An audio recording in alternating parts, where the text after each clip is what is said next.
a mentor can play a key role, a game-changing role in your startup journey, this is your masterclass. Found out a gap between idea and execution. 2022, I was awarded one of the best mentors. Do you see a huge difference in the mentality or in the mindset of global founders versus Indian founders? मिलता है वाला attitude. जब set उठेंगे तब दुकान चालू होगा, कभी 9 बजे, कभी 11 बजे. All our Indian founders, we are very proud of you. Our founders are the best tech builders. We are world's third largest startup ecosystem. In terms of selection of mentors, number of mentors, and at what stage they should select that mentor, and what are the criteria they should actually look for. Any entrepreneur from tier 2 or tier 3 cities, if they are looking to engage a mentor, first thing to examine is whether the mentor has got a relevant experience. If you pay peanuts, you get monkeys. Mentorship looks very glamorous from outside. Is price, is quality, or time, or brand, or experience. So guys, those who are interested,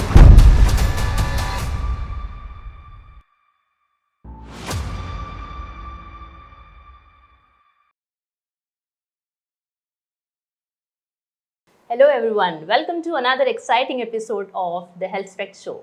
This is your host Dr. Sonali, and today we have an incredible guest with us. He is quite a popular figure in the entrepreneurial ecosystem of India, and he wears multiple hats. He is a global mentor, he is an angel investor, he is an author, and he is also an ecosystem builder.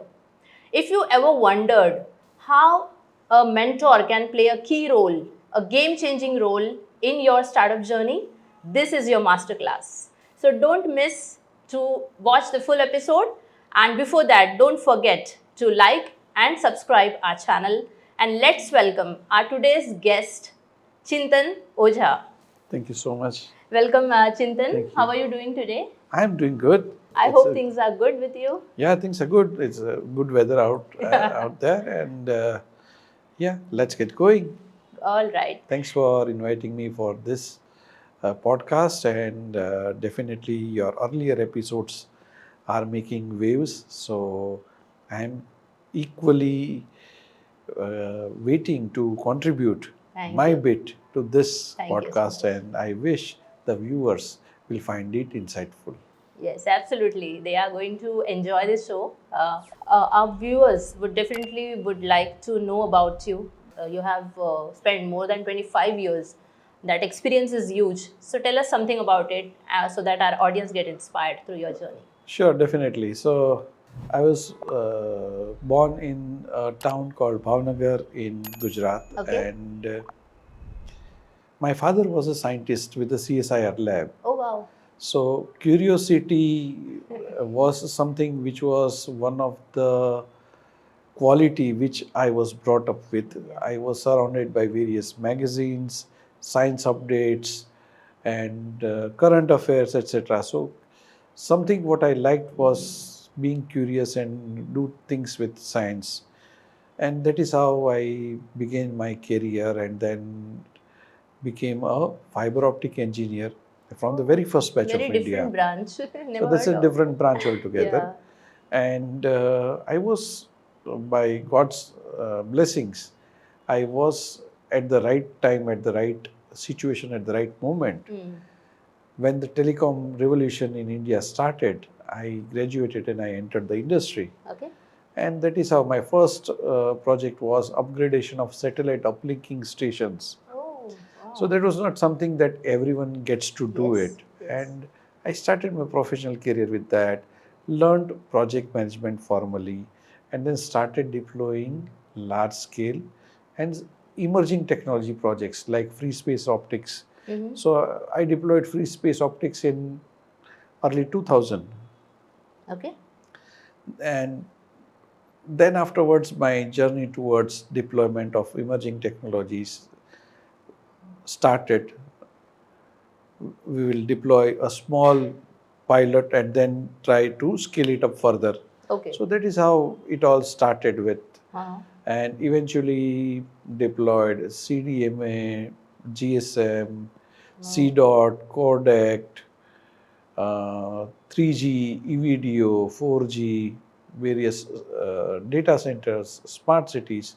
So all these things got me great exposure towards deployment of emerging technologies. Okay. Work with my corporate career is equally divided between Reliance and Tata Group. Okay. Okay. So half of it is with Reliance, half of it is with Tata Group. Nice. With Reliance, I implemented various cutting edge emerging technologies, and with Tata's, I learned the tricks of the trade for the sales. So I was part of the sales governance and strategy team. So that groomed me as a business leader. Yeah. And then afterwards, I started working with startups, and that is where I am right now. Wow, incredible journey. And what inspired you to become, as you rightly mentioned, after spending so many years in various sectors and having great experience, you decided to become a mentor. And you're right now mentoring so many startups, not only in India, but also global at the global level. So what made you to go into this space and what inspired you? Oh, that's I mean, as in when I started, I took a break from my corporate journey, and then I was on a vacation, and that is where I was pivoting what to do next, whether to go back to corporate life or to do something, some consulting, or work with some other assignments. Yeah. At that point of time, when I was pivoting, I found out a gap between idea and execution. Most of the startups have got this specific issue. Yeah. And my core experience of 2 decade plus can bring value to startups ecosystem, and that is where I decided to become a mentor. And because I have proven experience, my suggestions, my guidance was well received. Very nice. And it helped founders, and that is how I quickly rose the ladder and became popular within various cohorts in India as well as abroad. Yeah, yeah. Very nice. So it was quite an inspiring journey, Chintan. But would you like to highlight few key achievements from your mentorship journey that will inspire our founders who are struggling to build something in startups? That would be really helpful. Yes, definitely. So let me share a few things. So I was part of NASDAQ's entrepreneurial center. Okay. And in 2022, I was awarded one of the best mentor with maximum office hours. Oh, wow. So it was a pleasure interacting and mentoring founders who are working with NASDAQ, and a couple of them were actually having their startups, their companies listed on NASDAQ. Okay. So it was a totally different experience. Yeah, I'm sure. And another thing is, I have a privilege to mentor a couple of founders who have built unicorns. Wow. So that is where I could see that whatever advice I shared was implemented, and those things brought success. And being part of that journey, having observed them, gave me more confidence that whatever I am guiding works, and I can continue that momentum at my end. Wow, very nice. And you are also an IIT alumnus, and also there are abroad universities in your CV that I was reading. So can you throw some more light on that? Oh yes, so I did my first executive MBA from Shailesh Mehta School of Management, IIT Mumbai. Okay. That was way back in 2008-9, when all of us were having a black and white phone with ABC keyboard. Yes. Right? And at that point of time, I completed my first executive MBA. Around 2013, 2014, I thought that this is the time again that I should refresh my knowledge, because I saw the next wave of technology coming in a big way. Yeah. So that is where I decided to pursue one more MBA, and that is where I did my second executive MBA from Haas School of Business, UC Berkeley. Oh, nice. So then I finished my second MBA because UC Berkeley is part of Silicon Valley, Yes. and whatever they teach is something which is rightly absorbed Yeah. and well received by Silicon Valley. Yes. So being at the heart of Silicon Valley gave me a different exposure and different confidence about what works, what doesn't work. Yeah. Yeah. And later, then again, when I decided to learn blockchain formally, I did a course from the Seed School of Business, University of Oxford, Okay. and got a different flavor. So I'm a unique I have a combination IIT, UC Berkeley, and Yeah. University of Yes, Oxford. So yeah, so those things have given a good exposure and knowledge. Yeah. So within India also, I did multiple, I mean, what do you call executive education programs from Okay. IIM Kolkata to IIM Ahmedabad and Okay. various other institutes. Nice. So that has given me a good exposure. Very nice. I think exposure in terms of the qualifications and educational, experience, plus the geography-wise also, global exposure and domestic exposure. So, what you think? From now, you have the global lens as well, and you are mentoring founders from both the global perspective as well as Indian perspective. Do you see a huge difference in the mentality or in the mindset of global founders versus Indian founders? Oh yes, definitely there is. Couple of points I would like to mention. Like for Indian founders, their customer sensitivity needs to be enhanced. Okay. Many a times our founders, they build MVP to get funded. Yes. You build MVP for customer, not for investor. I think that's a big message. Another part is we start approaching investors without understanding investor preferences. Yes. If I haven't invested in a restaurant business, then probably I don't understand how food business works. Yes. But then if people approach me, then I may not be the right guy. So many a times what I have seen is founders start doing a carpet bombing. They just start sending messages to 100 investors, whether they are the right ones, not right ones. They try to get email IDs and they start and then they emailing. get frustrated. That we see a lot of messages on LinkedIn also. I have approached 500 investors, but no one is helping. No one is, but right? Whether those 500 investors were the right choice, we don't know. We do not know. Yeah. And then one of the biggest concern is they do not approach the investor as and when they have traction. They approach very early. Investors do not invest into MVPs. Yeah. Right?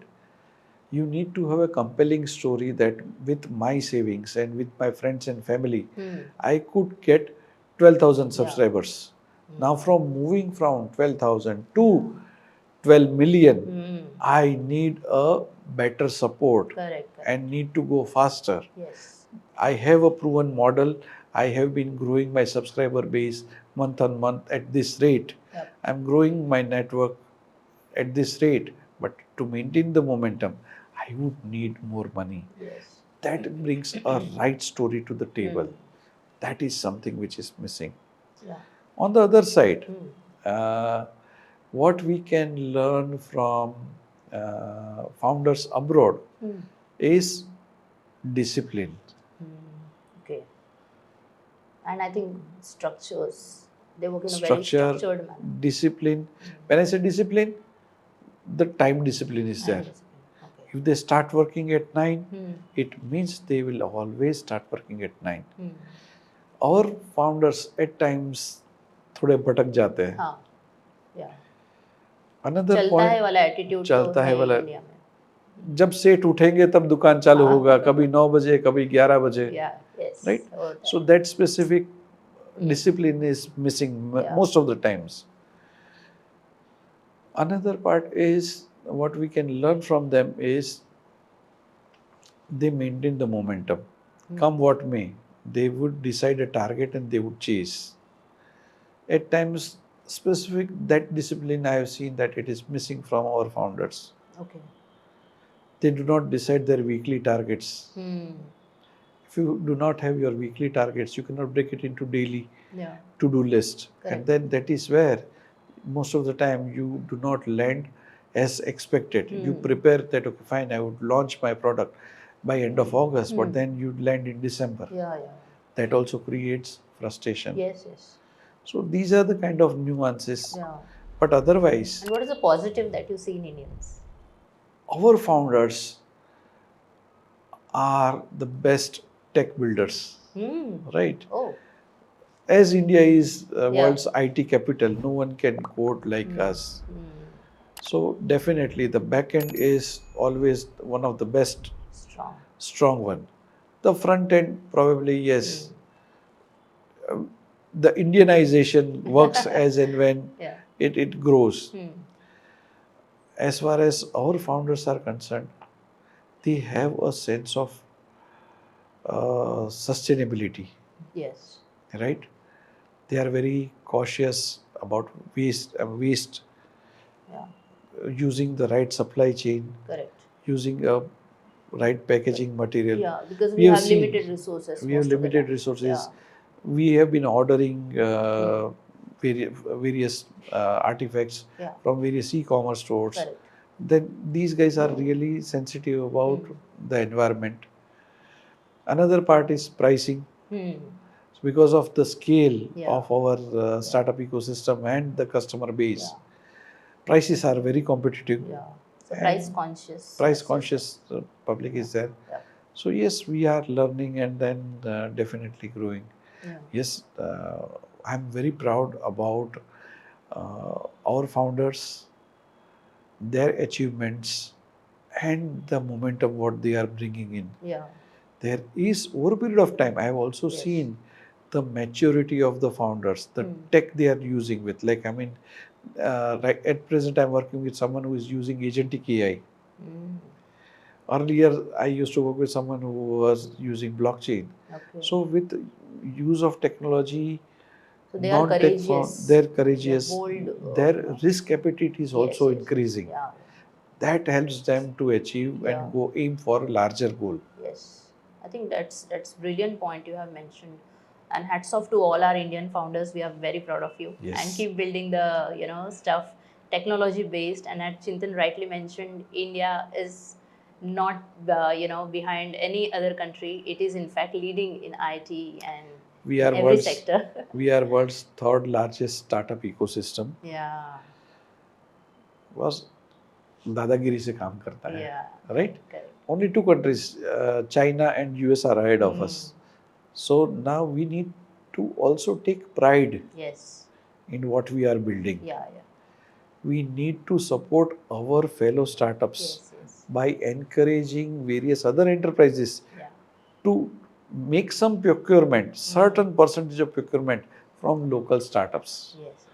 Maybe with this platform, I would like to urge various business leaders, if they can encourage even 5% of their procurement via local startups, that would be really a good support to these entrepreneurs. Very nice, very nice, nicely said. Chintan, we talk a lot about the mentorship and number of mentors. So I come across this question. I am also mentoring many startups, but specifically in healthcare. So I just wanted to know from you, do we need mentors, various mentors at various stages, number one? And is there like too many factors? Like many people say, I will just follow one mentor for my entire journey and for various others, various stages of my startup. So is it like that, and can you guide them?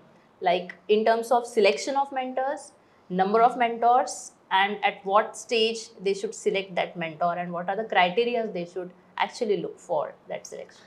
Amazing question. So let me tell this in your language. Okay. Right?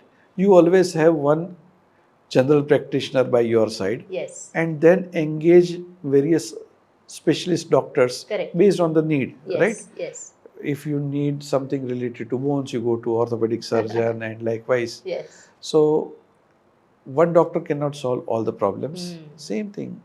one mentor cannot work on all problems. Yes. You need someone who would actually complement your strengths and get benefit out of that engagement. Yeah. While you have one mentor who knows you, your psyche, your certain weaknesses, certain strengths, they will keep on pushing you. Yeah. But if you think that you are weak in digital marketing, go and engage someone who is strong in digital marketing. If you think your legal is a weak part, engage someone who is good in legal.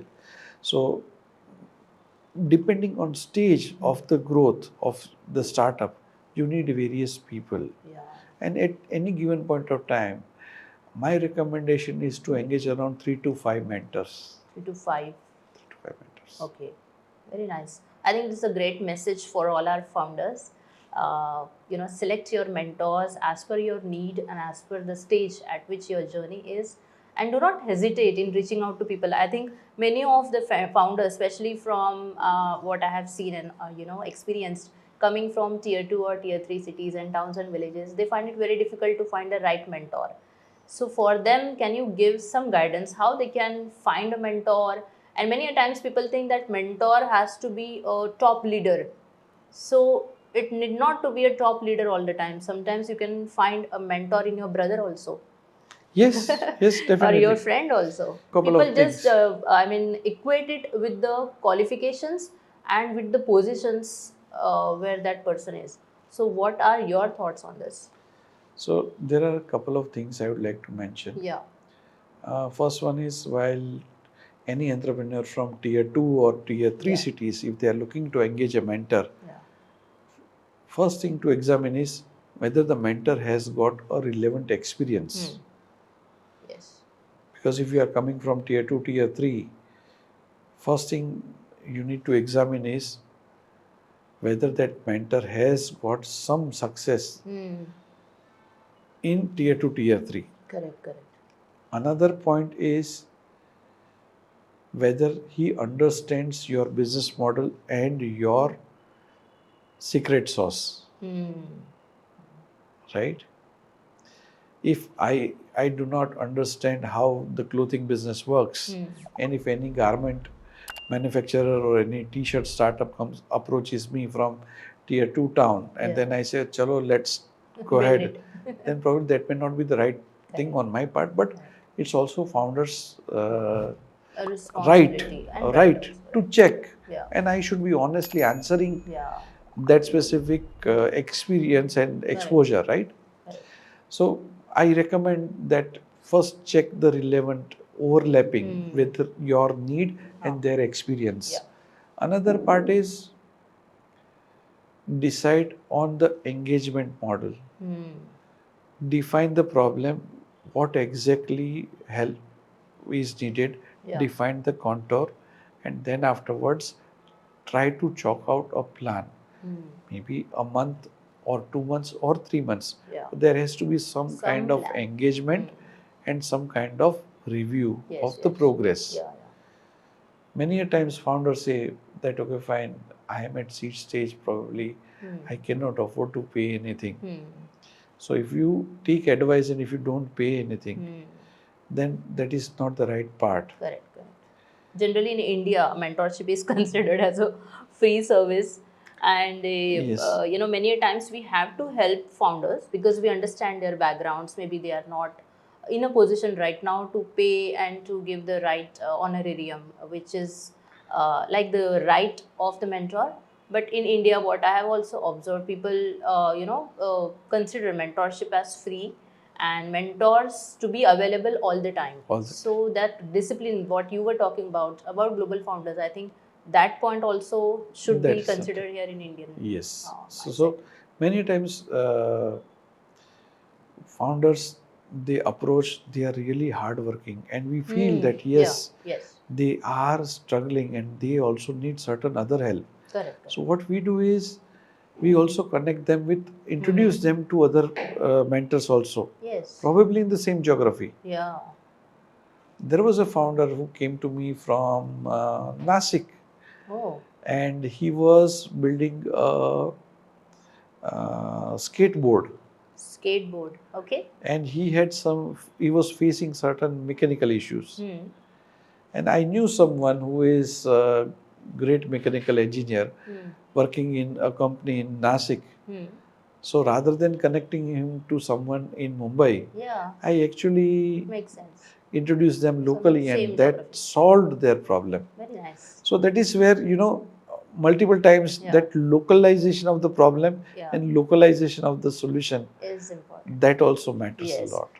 And I think mentors also, it is also one of the important role, what you have just mentioned. It is guidance will always be there, but we can also help them in networking, in, facilitating or helping them in So getting the right person. we don't see I think each that's, of the engagement as a revenue yeah. opportunity, right? Yes, yes, yes. So try to help them, and then when you help Yeah. them, you become their friends, Correct, correct. and they keep on coming to you again Yeah. and again. That is how you actually build a longer engagement. Engagement and relation also. Very nice. So, Chintan, I wanted to know, now we spoke about how founders should select the mentors. Now, let's talk about your story or our story, how mentors should select founders. What are the criteria that you see or kind of filter while selecting whether I should, guide this person or not? Is there anything that you look in particular? I, as an individual, I am fan of traction. Hmm. I look for traction. Okay. If there is some traction, Hmm.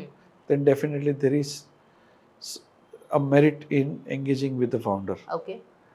I used to work with founders at pilot stage, but at that point of time, probably what I realized was that building those MVPs is something which is not my strength. Okay. Okay. My strength comes as and when you have a pilot, and then we go and examine the product market fit, Yeah. and then make that startup ready for investors. So that is where my specialty is, and then I have been practicing in that specific spectrum. Yeah. Okay. And any drawbacks that you have observed while doing mentorship? I wouldn't say or drawback, but I would say challenges. challenges.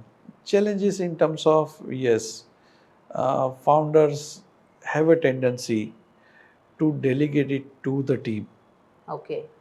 right? So we give them certain advice. We are working on certain project. They would actually delegate it further, and then they will not personally work on it. Okay. Okay. That is a big challenge. Yeah. That's like disrespecting the advice or kind of Exactly. So deviating what it. happens is then your enthusiasm to help that founder Losing. is not reciprocal, Correct, right? correct. So if you are suggesting someone to do things, Yeah. and then if they are not ready, multiple times they do not, because of these things, they do not turn up on time Because they are not ready. because they are not ready, and Yeah. that actually Correct. that is something that challenges.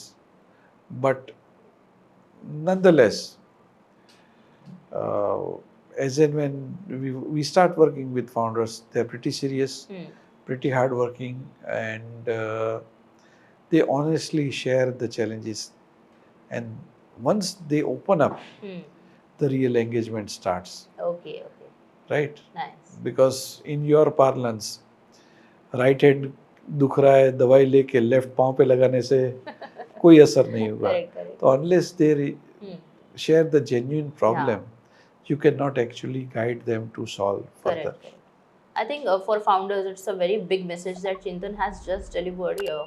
It's very important for all the founders to find that safe place with their mentors. If they are not able to share their genuine issues or problems or hurdles, whatever they are facing, mentors will not be able to identify and will not be able to help you appropriately. So Yes. just consider your mentor as your go-to person, as your safest place where you can actually share all the problems, and then only they will be able to help you. One of the last point I would like to bring it Sure. in this conversation is many of the times when founder come, Yeah. I really get impressed when they have a agenda ready. Agenda, yes, that's Right? important. So that is something that brings the value in the conversation. Correct. and they are able to cover whatever they want to cover in that specific time. Given time. So you should value time of others. Making a to-do list always helps. Yeah. That what is it that you would like to achieve? Yeah, I think that helps us also. Yes. That gives a right direction what exactly we are going to discuss in this particular meeting. Exactly. So that direction is important. Exactly. Great. So Chintan, help us understand. Mentorship looks very glamorous from outside, but is there any myth that you would like to break here? Oh yes, definitely. So first myth is one size doesn't fit all. One mentor cannot do everything. Yeah. You need to engage various mentors at various type of level of growth of your startup. Yeah. Another myth is if you pay peanuts, you get monkeys. Right? Okay. So passing on the right honorarium to the mentor is crux of your success. You must honor their time, effort, and value of that guidance. Yeah. Another myth I would like to mention is language barrier. Okay. Founders from tier 2 and tier 3, they are hesitant. And when we tell them that it's okay to pitch in Hindi, it's okay to pitch in Marathi, it's okay to pitch in your native language, right? They really feel comfortable, right? So same thing, while you want to engage, probably you can even have a conversation in Hindi, right? So I think language वो होनी चाहिए जिससे आगे वाले से बात कर सके. Indian mentor knows multiple languages. Yeah. Indian mentors know multiple languages. Correct. So feel free to have a conversation in the local language. Right expression is important. और वो expression आपके language में ही आना चाहिए. वो आना चाहिए. So इसीलिए that is also myth. अरे mentor hire करेंगे शायद हमारा. I had a founder from Bihar. Okay. And he had built a great business around education. Okay. But he was, though he was into education, he was teaching, and his success rate is phenomenal. Wow. But his hesitation towards English was something which was like kind of holding him back. And that is where I realized I made him comfortable, and we had a great conversation thereafter. Very nice. I think that's very important, and that plays a huge role in his life. So mentor also has to be, I would say flexible enough to understand their problems. And if we are finding someone who is hesitant or not opening up, I think it's our responsibility also to make them comfortable and make them understand that language is just a mode of, medium of communication. It is not something that we will judge people on the basis of their language. Exactly. Whatever language are comfortable, you can speak. Exactly. So even pitching, maybe you are also an angel investor. And while pitching also, you must have experienced number of things. So what are the key criteria that you see in a founder or in a pitching deck or in a pitch while making that decision? And is there any particular thing that you are very specific about? ये तो मुझे चाहिए, otherwise I'll not go for it. So definitely three things. First one is, what is the real problem you are solving? Yeah. What is the differentiator? What is the uniqueness? Another point is the team. Team, yes. Right? Whether the team is capable enough to scale further. Correct. And third one is whether you have some traction. These are the things which I look for. Okay. Any particular stage that you invested? Pre-series A. Pre-series A. Yeah. Okay. And any particular sector? Not, I haven't limited myself. I have investments in Web3. I have invested in EdTech. I have invested in a couple of other startups as well. Yeah, very nice. I think that also opens a lot of opportunity. So guys, those who are interested in pitching, please reach out to Chintan, and he is sector agnostic. So that's a good news for you. Chintan, what are your favorite advice that you would like to give to our entrepreneurs, those who are watching our show? So let me start with a power sentence. You need to sell to survive. There are 5 things. There are 5 reasons any sale happens on this planet has got these 5 reasons. Okay. one of the 5 reasons, I would say. Yeah. So first one is price. Okay. If you are able to cut down the price, something was available in 100 rupees, now you are able to provide it at 60 rupees. People will come and buy. Yeah. If you are able to offer better volume, better scope, right? Better quality at the same price or even bit higher, people are willing to offer. Yeah. If you are able to provide cut down time, right? We spoke about price, we spoke about quality. We speak about time. If you are able to cut down the time, if certain process was taking 4 hours, right? Now it's done in 40 minutes. Yeah. Then it can trigger a sale. Yeah. If you are a brand on your own, Okay. right? Personal then brand. People would like to buy. Like in our country, people like to buy a counterfeit of Nike by spending 1,500 rupees. Yeah. But they avoid purchasing original shoe of power.